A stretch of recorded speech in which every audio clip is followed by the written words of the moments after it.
Que la paix et le salut soient sur vous tous. Cela fait 1 an que je fais des vidéos et beaucoup m'ont reproché de parler sans arrêt des Homo sapiens. Ils pensent que je désigne par là des individus un peu bêtes ou bien ceux qui ne seraient pas d'accord avec moi.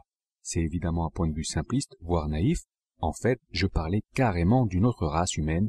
Je parle d'êtres fondamentalement incapables de réfléchir et qui fonctionnent uniquement par mimétisme.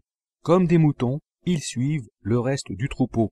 On leur dit faites ceci ou faites cela et ils le font, même si cela va à l'encontre de leur intérêt, ils le font même si cela signifie qu'ils seront anéantis.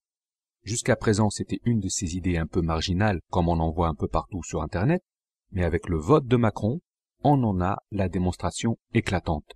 Il y a des gens qui ne sont ni des riches, ni des financiers, ni des PDG du CAC 40, qui ont voté pour le candidat de la finance, pour un ex-banquier de chez Rothschild, un ex-conseiller de François Hollande, quelqu'un dont le programme consiste à démanteler tous les acquis sociaux et à anéantir la classe moyenne.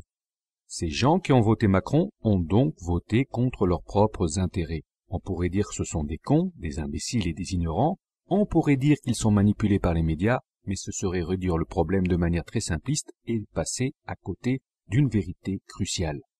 Ces gens sont des Homo sapiens, des animaux à forme humaine qui imitent le comportement qu'ils observent.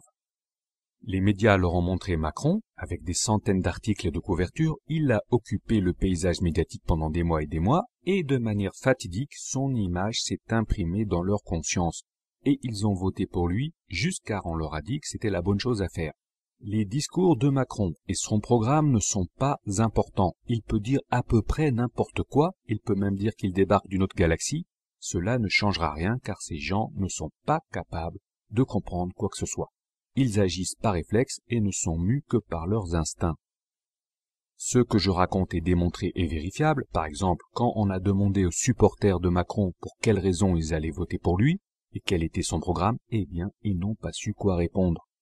C'est donc prouvé par A plus B, ils vont voter pour quelqu'un, mais ils sont incapables d'expliquer pourquoi.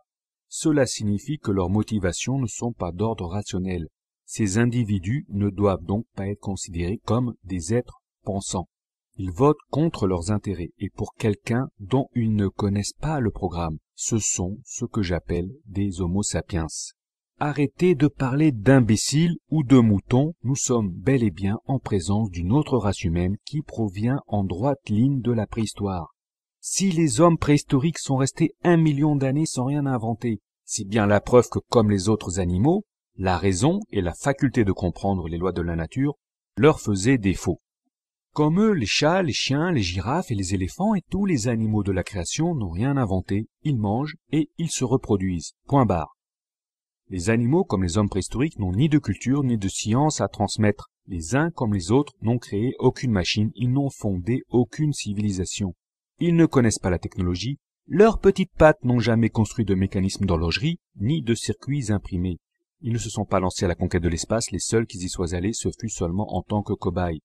Et si on avait donné le droit de vote aux animaux, et si on les avait habitués à regarder la télé, ils auraient sûrement voté Macron. Hélas pour nous, ces animaux à forme humaine, ces Homo sapiens, ont le droit de vote. Ce sont les électeurs de Macron, de Sarkozy, de François Hollande, de George Bush et d'Hillary Clinton. Ce sont tous ces gens qui suivent les consignes des médias sans rien remettre en question. Ces gens, on les filme, on leur pose des questions simples, mais à chaque fois, ils ne savent pas quoi répondre. La seule chose qu'ils peuvent faire, c'est réciter ce qu'on leur a appris. Les vidéos sont disponibles par milliers sur Internet, mais hélas, personne n'a encore formulé de théorie les concernant. Je suis le seul qui en parle, mais comme le système éducatif a fait l'impasse sur ce problème, c'est quasiment impossible de se faire comprendre. Parler des Homo sapiens aujourd'hui, c'est un truc étrange. C'est comme parler des reptiliens ou des extraterrestres, à la différence que ceux-ci ne participent pas aux élections. Mais les Homo sapiens sont là, ils votent, ils habitent avec nous, ce sont nos voisins, ce sont même parfois des membres de notre famille, et ils sont tellement intégrés qu'il arrive même qu'un Homo sapiens devienne un chef d'État. Et aujourd'hui, hélas pour nous, ce Macron est de manière évidente, lui aussi, un Homo sapiens. Il dit n'importe quoi, il ne comprend même pas ce qu'il raconte. Par exemple, un jour, il a mentionné sa circonscription, mais cela n'a aucun sens. Il n'a jamais été élu à aucun poste. Il n'a été ni maire, ni député. Il a seulement été parachuté depuis le bureau de Rothschild.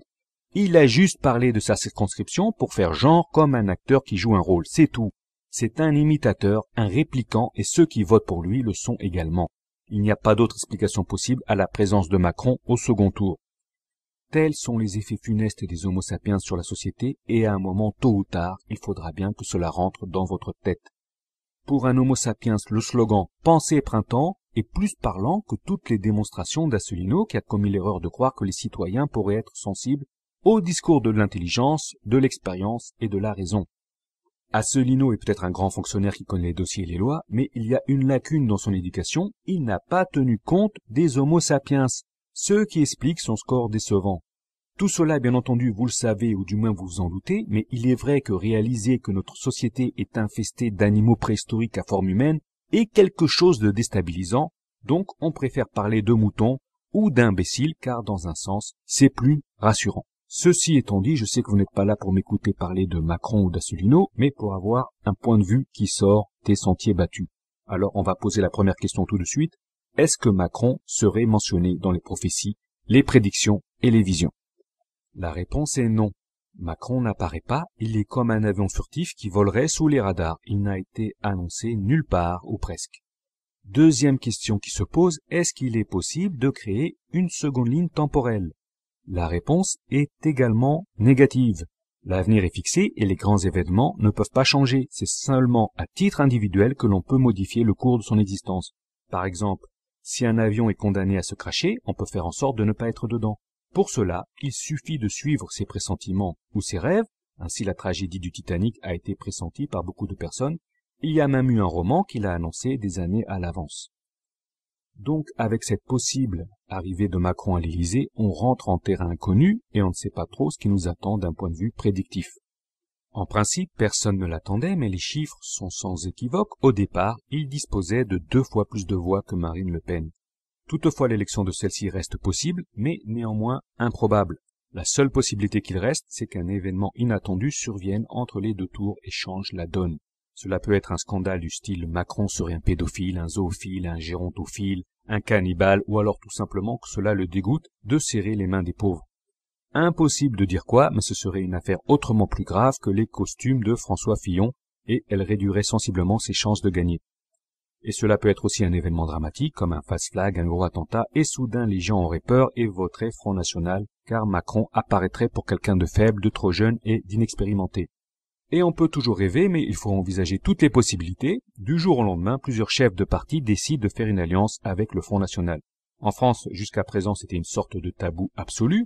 Ce serait comme défiler le bras tendu sur les Champs-Élysées, mais il y a quelques jours, Nicolas Dupont-Aignan a brisé le cordon sanitaire qui était érigé autour du FN et a annoncé qu'il soutiendrait Marine Le Pen. À l'heure où je vous parle, Marine Le Pen gagne 1% d'intention de vote tous les jours et l'écart entre les deux candidats se réduit sensiblement.